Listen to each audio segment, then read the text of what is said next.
Well, Nancy, thank you so much for doing this. I really appreciate your time. Thank you for asking. Yeah, I'm happy you're in Portland. What's actually brought you to Portland today? A little bit of family stuff, but also mostly I'm back here covering the continued sort of unrest here in Portland. We're a couple days away from the election, so we anticipate something's going to be going down, and I'll be here to cover it for a reason.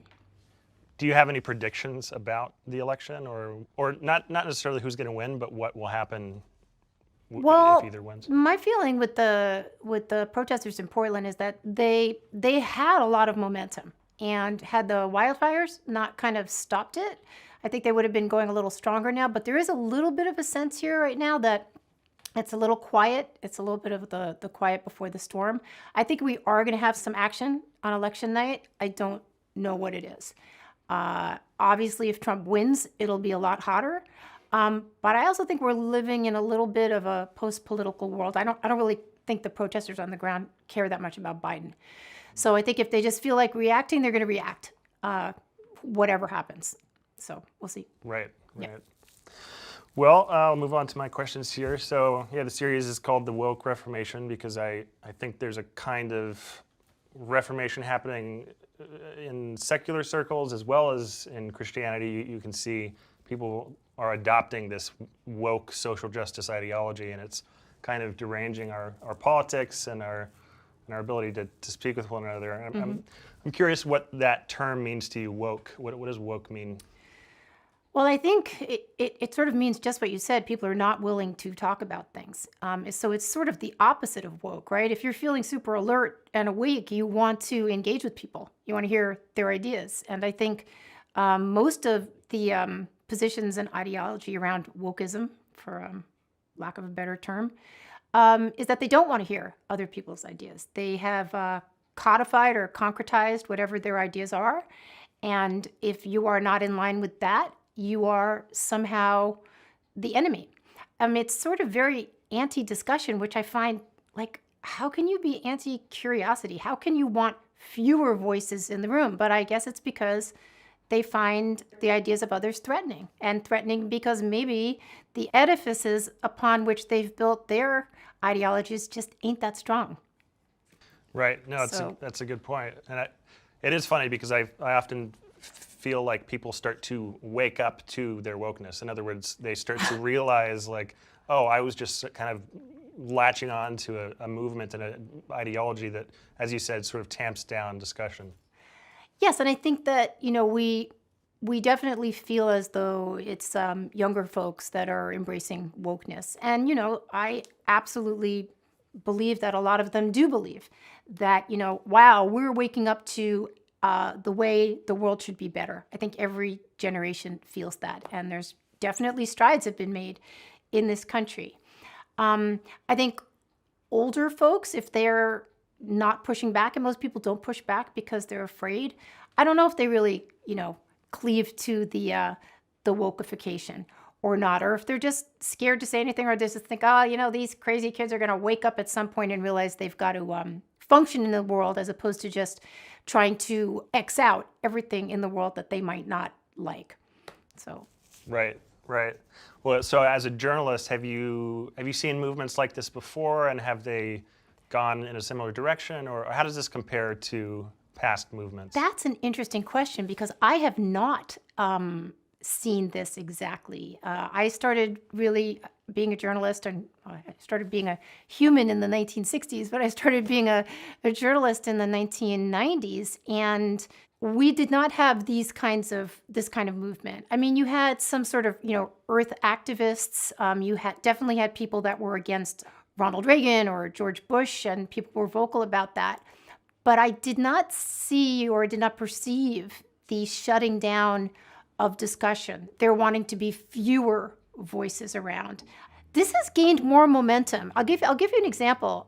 It'll be 2 years ago in January. I was sitting with some friends of mine, some journalists, Barry Weiss and Matt Welch, and we were at the Comedy Cellar in New York. And there were a bunch of us there, and we were like, really gotta push back the walls on all these things that, publications and people are saying we can't talk about, right? And now, wow.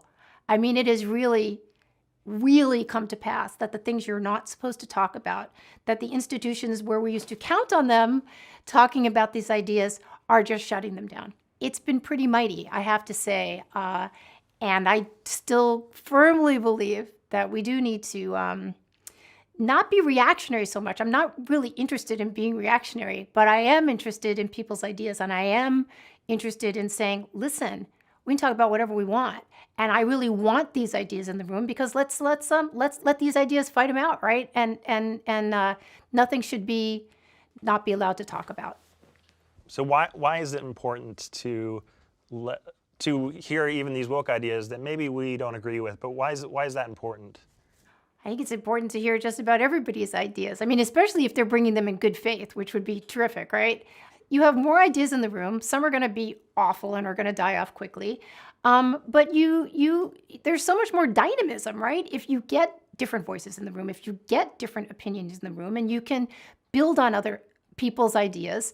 And I mean, I'm not particularly interested in creating any ideology. I'm just curious about people and about the world and about ideas in general. But the idea that you would want fewer ideas in the room because that is going to somehow strengthen your position, gosh, that really strikes me as cowardly. It's like, if you can't support other people pushing back, hopefully in a respectful way, against what you're thinking, then you don't have the tensile strength in your ideas and in your ideology. So more. No, I love that. I think that's great. It just reminds me of On Liberty by John Stuart Mill. It's a great little tract. So in Portland, it seems to be the sort of the woke capital, and I think personally a lot of what's happening in the streets is the result of woke ideology run amok. And so you've been reporting on this, and I'm curious, aside from the economic depression and COVID and the sort of pent-up frustration, as well as the anger toward police brutality, the understandable anger, do you think there's something else that sort of ties these groups and these people together? I think here in Portland, Portland is a young city. You have a lot of young people here. And a lot of them came here to sort of live out their progressive dreams, some of which are completely laudable. Like, we want to be green, and we want to, kind of make use of the resources that Portland has. And we want to create, good infrastructure and good public transportation and all these things, some of which are achievable. But when they're not immediately achievable, people are like, hey, Portland didn't deliver on my dreams, and someone has to be at fault, right? So that someone is going to be, Ted Wheeler is pretty widely known as being one of the most progressive, mayors in the country. And now he's called Tear Gas Ted. Kate Brown, the governor, is also very progressive, and they call her Kate Brown Shirt, which is, to be honest, it's pretty funny. But I think a lot of the young people here that have not been able to achieve what they felt were their laudable and achievable dreams, they need someone to blame for this. And they're angry. And so they're going to blame systemic racism, and they're going to blame the police, and they're going to blame the fact that they can't afford rents, and they're going to blame the mayor. And I think there are a whole lot of other solutions. I think they can look to themselves for a lot of these solutions and not start tearing stuff down. And as I've written like time and time and time again, is that, they're extremely good right now at breaking stuff and at tearing stuff down. That's easy. It's like, hey, dude, let's go over to your house and demo your kitchen. It's going to be super fun, and we're going to demo it and knock it down. Now it's like, okay, now we got to build the kitchen. I have yet to see evidence that they know how to build. And, if you're going to have a working city, you got to have things that are working, not just things that have been destroyed. And that's, right now, I don't see much being built in Portland. Yeah, that's a good point. To give some of these people their due, I've heard a lot of things like current generations don't, they're saddled with college debt, and they don't have the opportunity to make money that their parents did, and these sorts of things, which I think, there's some truth to that. But by and large, it seems to me that a lot of people don't know their history and how much worse things used to be. And if everyone was able to read like Steven Pinker's Better Angels of Our Nature and the Enlightenment Now, then we could see like the amazing progress that we've made as a species. That's just my opinion on that. In nearly every area. And you know what, Right. kids? If you don't like it, fix it. Okay? Because that's what every generation has to do. You don't like it, you don't have the money, go fix it. Don't wait for somebody else. Don't blame everybody else. Like, that, what a world, what a terrible place to be, to just sit around and complain that it's somebody else's fault. You don't think you have a good job? Okay, go get a better job. You don't like your boss at the coffee shop? Okay, go ahead, go build your own coffee shop. Don't just endlessly complain. Like, go build something. I actually, if these guys want to like live what they're talking about, I would love to see it. I would love to see it. Like, build a new world. I want to see it. And I guess that they say that they are, by defeating, certain inequalities or things that need to be fixed. But right now, the way that they're fixing it is by tearing other people down. And that, I'm sorry, it's too easy. It's too easy. It's much harder to build. Yeah, it's not productive. And the other thing that I was sort of hinting at when I asked if you think there's something that is tying people together is, I've talked a little bit about this with Douglas Murray, but there's clearly a decline in traditional religious adherence, and it's been happening for 30 or 40 years, especially in the 2000s onward. And I sort of wonder what your thoughts are on this, but if that is partly to blame, or partly an explanation for why people are latching onto something that gives them a grand narrative and this sort of like Jordan Peterson-esque concept of life. They need something to tap into. Does that make sense? Well, sure. I think people do crave structure. We create things. We create structures for ourselves in order to work within them to our best capacity. And some people are, I guess, attracted to that. I'm really not an expert on, why people would leave religion and what happens when they do. But you can see, it's in some cities more than others, and certainly in Portland. When I moved to Portland, I heard the word community like 400 times a day. People claim they really want community here. And I wonder, why do you think some people crave that more than others, and what does that do to the tenor of a city? Are you asking me? Yes. Oh, yeah. Because I'm a journalist, so I'm supposed to be being interviewed, but Yeah. of course I'm going to interview you. So No, that works. Why do some people crave community? why more do than they others? crave it? Why do some people crave it more than others? Yeah, I would in part suggest that because there is a decline of religious community, that would explain part of it. The other part perhaps is a lot of people, even like myself, moved here because I didn't like my hometown. I didn't like the community I grew up with. And so perhaps I'm sure there are other variables, but those would be the two things I would look at. Okay. And what I was hinting at too is, it's nice to have a grand narrative about your life. It's nice to know who the bad guy is, who the good guy is. It's nice to fight evil, right? If you're on the side of good, then you have something to wake up for every morning, right? Yeah, it's a little chilling though, right? Oh yeah. Because if you make those rules, which I think is very hard to make, and and to say, okay, I'm the good guy, and that's the bad guy. How do you determine those things, and what happens when the world changes and your position that you've maybe invested in a lot and now you're the bad guy? We're seeing that in Portland. So I covered a story for Reason Magazine in February of 2019 when the Portland City Council wanted to pass a resolution to ban hate groups in the city of Portland. But they would not, and deliberately did not, define what a hate group was. Well, we now see Mayor Ted Wheeler. He has been wheeled on by the citizenry, and now he's the bad guy. So what happens when you're no longer in power? You make the rules. I'm the good guy, you're the bad guy. Then you're not in power anymore. What happens? You've created your own trap. You have created the vice with which you will now be the bad guy. Totally. No, I think that's an important point. I've heard in one of your podcasts, you, and this kind of ties into what we were talking about earlier, but you mentioned that people who want to cancel others are a part of cancel culture and think it's important to, root out evil. They feel a sense of righteousness. And I'm wondering if you've seen the same thing on the streets here. Do you feel like people are involved in this sort of righteous cause? Do they feel that way, or do you think they feel that way? Oh my goodness, they completely feel that way. Now, I will qualify that by saying I think as in any movement, you're going to have, sort of the loud minority, and then you're going to have a lot of these sort of people that kind of go along, like they put on the outfit. I'll give you an example. So I had two very young kids, in black bloc, I don't think they were probably 20, come up and shout in my face, photography equals death. And I was like, wait, what?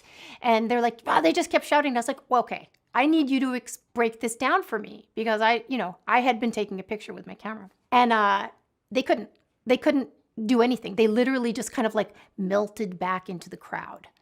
But I also had a couple of other young people who, when they were defending the practice of throwing buckets of feces into the police station, as well as setting fire to the police station, when I said to them, where does that go from here?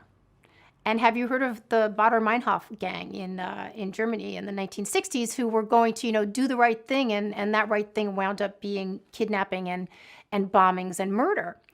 And they looked at me with such disdain and just basically said, you don't get it, and walked on. So do they feel righteous? Yes, I think that they do. And I think that they feel that their righteousness will condone anything that they want to do. And also completely unexamined. And further, if I may, I've been writing about a Patriot Prayer guy who was murdered in the street. That was something of a story, Aaron Danielson. And after he was shot in the chest and killed in the street within hours, there were like a Black Bloc, BLM, Antifa crew on the streets of Portland cheering his death, cheering it, saying, I am not sorry that a fascist was murdered. First of all, they knew nothing about him, and second of all, he wasn't a fascist. But, let's put that to the side. I believe anybody that does that contains the seeds of their own destruction. He was a fucking Nazi! I am not sad that a fucking fascist died tonight! That's really, really actually heartbreaking for me to see people that are maybe 20 years old cheering the murder of someone that they know really nothing about, except that he's ostensibly, on the other team. That's a heartbreaking situation for me. And I would wish for them to gain a little bit more knowledge before they keep moving in this direction, because it may not be controllable. I have seen some people that I call the reluctant revolutionaries who started out and got a little hot, and they're like staying home now and playing board games because they didn't sign up for this. But we will see, if it doesn't cool down, we will see more murder in the street. And I would hope that people wouldn't say, well, my movement says that that's okay. Yeah, it's just utterly terrifying to me. It's terrible. I have an ex-girlfriend who also cheered on his death, essentially, and I asked what evidence she had that he was a white supremacist. She didn't have any. No. And not only that, but a mutual actress in Portland was friends with this guy, and was, they didn't agree politically, but she was so heartbroken, and I thought, man, this must be the perfect way for me to show my ex-girlfriend that she's way off base. Didn't change her opinion. No, not at all. Don't, as my father would say, don't confuse me with the facts. He would say that, sarcastically. Yeah, I actually, when you guys walked in, I'm writing about that guy today. And the reason I'm writing about it, actually, is because I can't get over that video. I just can't. I can't do it. It's just so terrible. I can't say whether that's the way this movement is going. I also think, again, if it contains the seeds of its own destruction, it won't last very long. They'll eat their own. So, let's see. Yeah, no, yeah, hopefully it won't result in more murders. That would be great, ideal. yeah. Yeah, so that sense of righteousness, which you have to feel that sense if you're going to justify murder, obviously. I think that's one reason that I view this as this movement, this woke movement, as a religion. It sort of reminds me of my parents' self-righteousness when they believed that they could be a conduit to God and tell me exactly what was on God's mind. It's very similar to me. And I also notice a kind of righteousness manifesting when people speak out against or just are in disagreement with leftist orthodoxy. You know, they say homophobia isn't an opinion, racism isn't an opinion, transphobia isn't an opinion. So you must be a bigot if you don't agree with the woke social justice solutions to these issues, right? So to skip ahead to the question, what do you think about that way of shutting down conversation, and what can we do to or should we even try to convince these people that we're not bigots and we do care about these things? We may not think the same way they do. Yeah, so it's kind of a two-parter. It's I guess we can just start with the first part, which is, what do you think about that idea that anything that deviates from the norm, from the sort of woke social justice norm, anything that deviates from that is sort of equals bigotry? Okay, so anybody that tells you anything that deviates from their norm equals bigotry has a very, very small mind. Okay, I mean, if you've come up with this idea of how the world should be, and I don't agree with that, or I have something to add to it, I'm automatically a racist, a bigot, a homophobe, whatever. Wait, you're in charge here, and somehow I'm the bad person because you decided that? This is very queer, very strange. I think people accusing you of something that you are not is a form of sort of preemptive. They're trying to preempt their victory, right? So I'm going to quote a friend of mine, Camille Foster, who's on a great podcast that I've been lucky enough to be on a few times called The Fifth Column. And he says, when people come and accuse you of something that you very, very well know you are not guilty of, you have to be brave, call bullshit. Okay? Anybody can come up and call me anything they want. They can tell me I'm 7'8". They can tell me I'm from Croatia. Okay? I am neither of these things.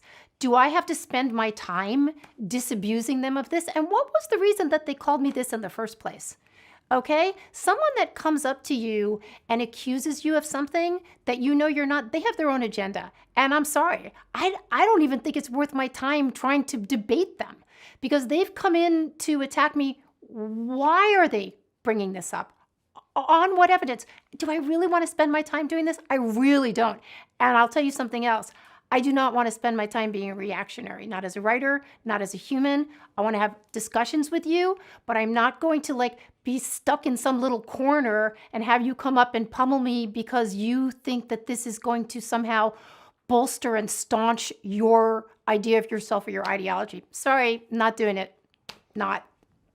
I think that's a great approach. What about people who are worried that their reputation may be ruined or they may be reported to their boss or something? In that case, should we bother fighting against that? What do you think? Well, their boss has to get a little stronger than that, okay? And believe me, I've been put in this position, but you have to stand up for what you believe in and not cave. And if people accuse you of things that you know you have not done, do not say, okay, well, now I'm going to, go on my groveling tour or whatever it is in hopes that you're going to make them happy. You're not going to make them happy. They don't want to be happy. They want to somehow feel that they've scored some important victory here. Well, what did you score? Now, you can say, well, we look at some of our media institutions and they've somehow been able to get rid of people they don't like, and now they have a larger voice in the world for one particular opinion. But is that opinion really going to last? It will be influential, yes, I don't disagree with that, but my way of fighting that, or not even fighting that, is to just put what I think to be good opinions into the world, put good work into the world. I don't want to play defense. I have zero interest in doing that. No, I think that's great.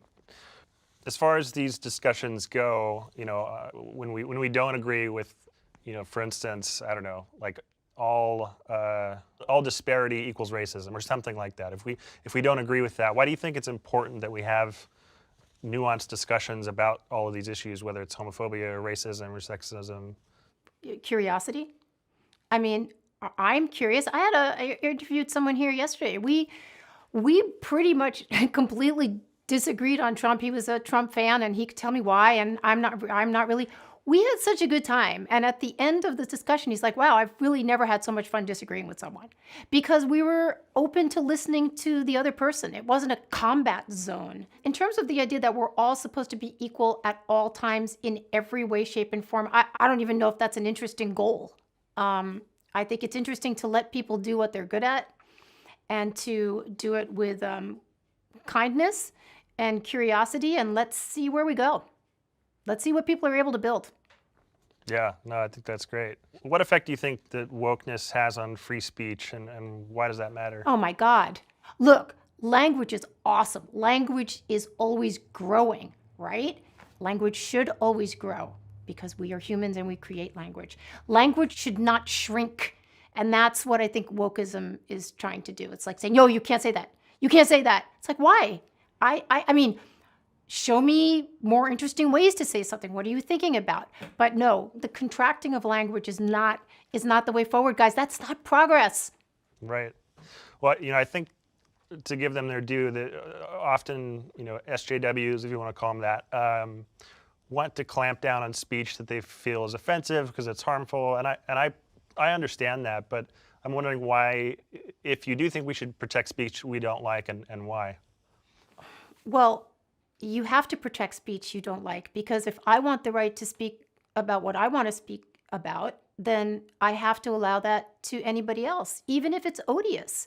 I mean, I don't know if you've read Jonathan Rauch's Kindly Inquisitors, a book I highly recommend. It's like, let all the ideas into the arena. Let them all in, all of them, even the worst ones, and let them duke it out and let the best ideas win. I watched a fantastic documentary the other night about the former head of the ACLU, Ira Glasser. It's just really lovely. I really recommend it, and how they were able to weave the Brooklyn Dodgers into it. But anyway, it's like, yeah, they did defend the Nazis, right to rally in Skokie, Illinois, and you know what? It all fizzled. You know why? Because it wasn't the right idea. Let them in. Let all the ideas in, and let the best ideas win. I think, yeah, I totally agree. So people are, as you alluded to earlier, they're terrified to speak out on some of the excesses of this movement for fear of being called racist. Yep. And I'm wondering if you think that this is a sign of progress, the fact that we're all so terrified to speak out because the word racist has such a terrible connotation. Doesn't that seem like progress in a way? No. Why? Why? Because it's a magic bullet?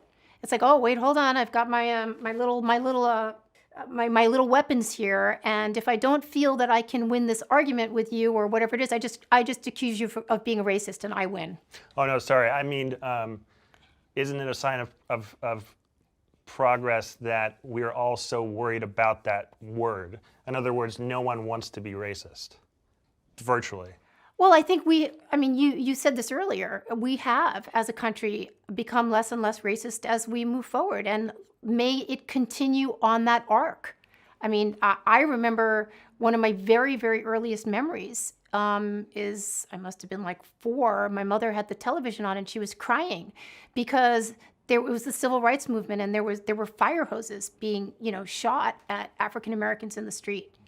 We don't live in that world anymore, right? We have progressed from there.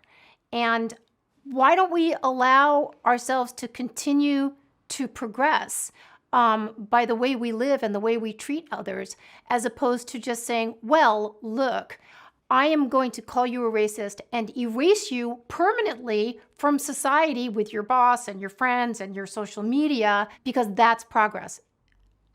How is that progress? That's another form of hurt. Of hurting people, I think. Yeah, totally. You said on Brett Weinstein's podcast that more people need to stop being afraid of being called racist. And if we determine that someone's not actually a racist, how do we encourage ourselves and others to care less about these false accusations? Okay, the problem is who determines, right? Everybody's going to see what they want to see.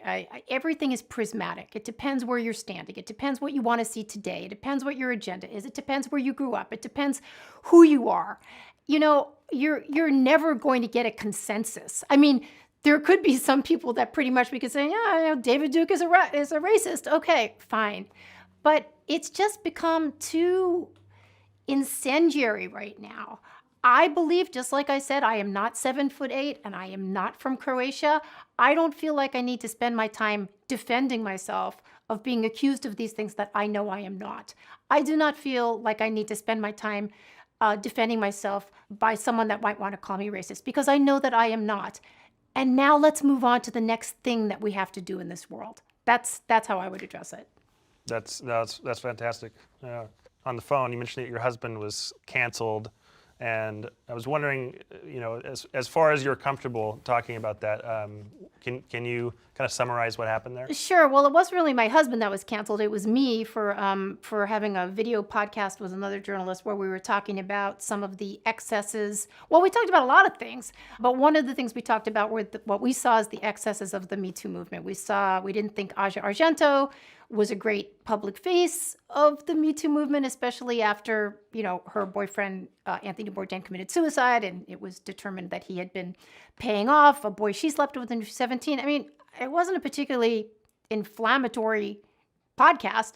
I thought it was interesting. People seemed to like it. We were having discussions about things that, some people feel a little uncomfortable talking about, but we didn't. And it was a former employee of my husband's who was mad at him and decided to make it an issue and brought it to the press that I was a dangerous person and my views were vile and actually caused physical harm to his employees, which was kind of a reach.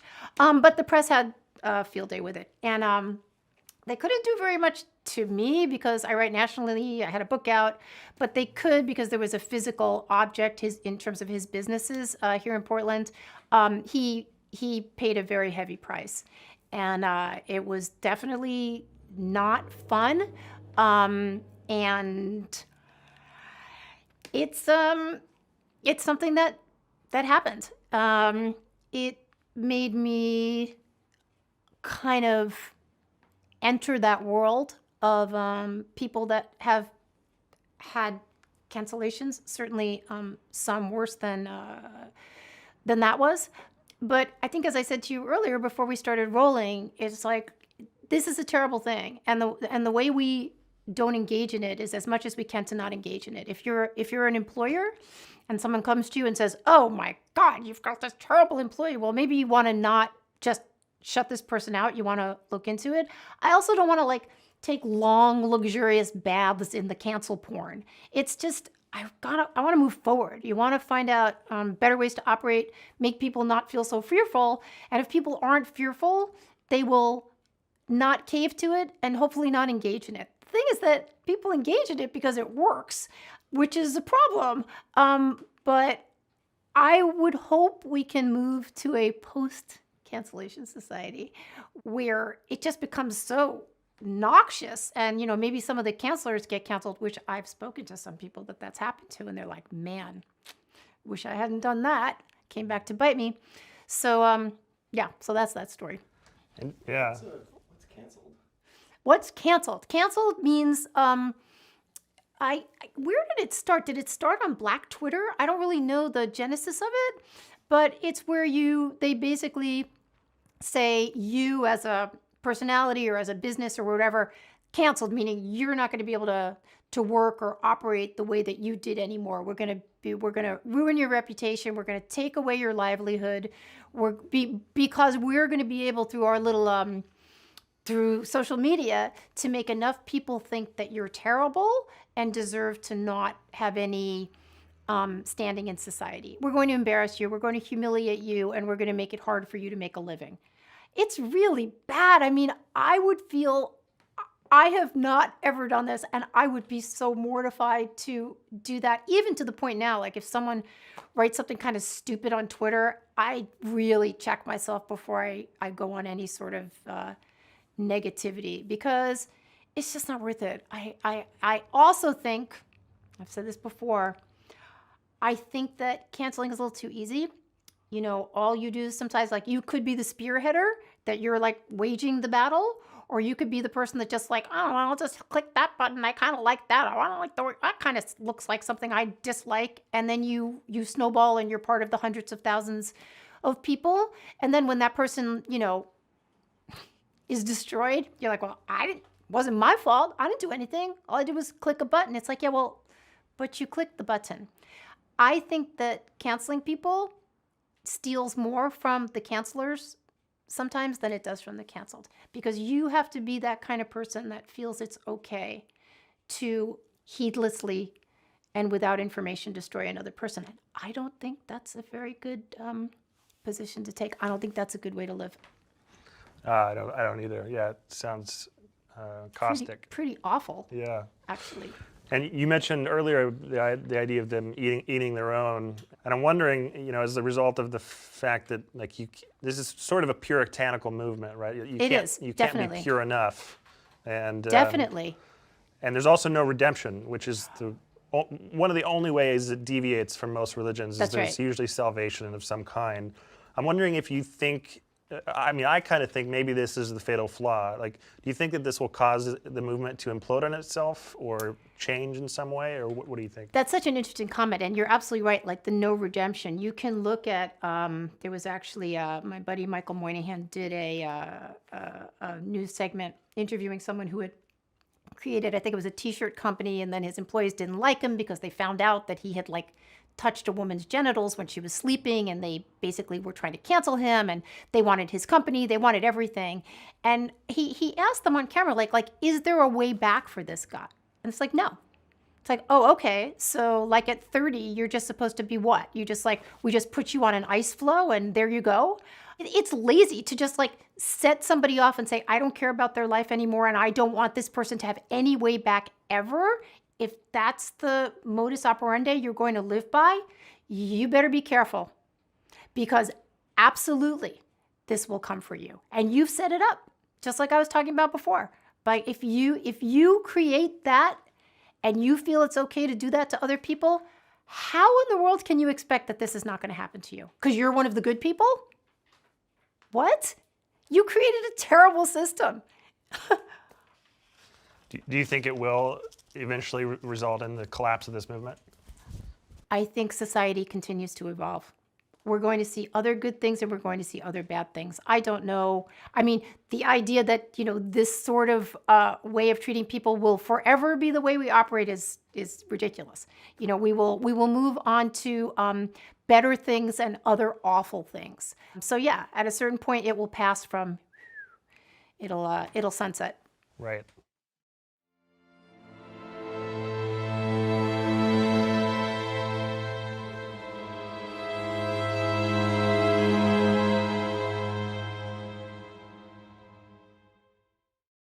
Hi everyone, thanks for watching. I hope you're enjoying my channel. Don't forget to subscribe, and if you'd like to see more of my work, you can head on over to Locals, which is an awesome free speech platform that won't take down or flag any videos, which YouTube is known to do.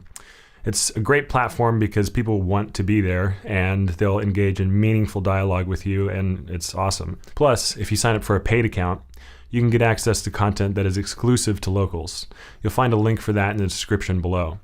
Also, if you ever see me lying down in interviews or in any of the videos, it's because I lived with debilitating back pain for years, so I just wanted to explain that so you understand what's going on.